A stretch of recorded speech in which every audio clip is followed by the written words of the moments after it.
Hello everyone. सुशासन भनेको के हो? सुशासनका मुख्य विशेषताहरू उल्लेख गर्नुहोस्। सुशासन भनेको के हो? सुशासन भनेको राज्यका निकायहरू पारदर्शी, जवाफदेही, उत्तरदायी, प्रभावकारी, समावेशी र कानुनको शासनको आधारमा सञ्चालन भई जनताको अधिकार, सहभागिता र हितको सुनिश्चितता गर्ने प्रक्रियालाई सुशासन भनिन्छ।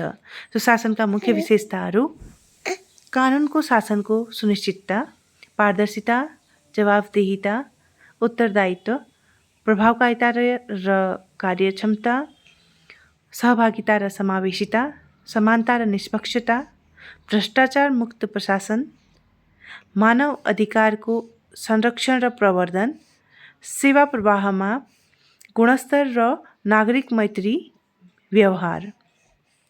नागरिक वडापत्र भनेको के हो? नागरिक वडापत्रका उद्देश्यहरू उल्लेख गर्नुहोस्। नागरिक वडापत्र भनेको के हो?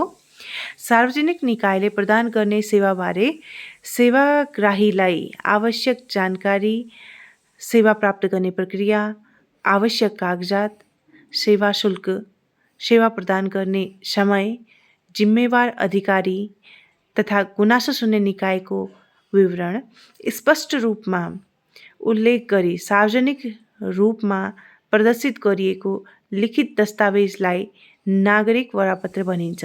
यसले सेवा प्रवाहलाई पारदर्शी, उत्तरदायी र नागरिक मैत्री बनाउन सहयोग गर्दछ।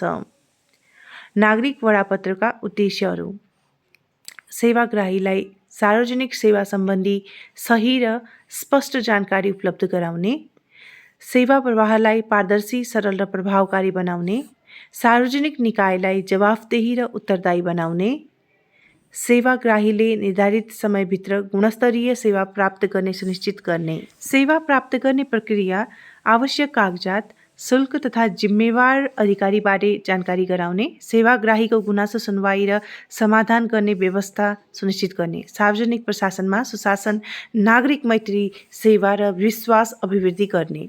नेपालमा कानुनी व्यवस्था के छ त?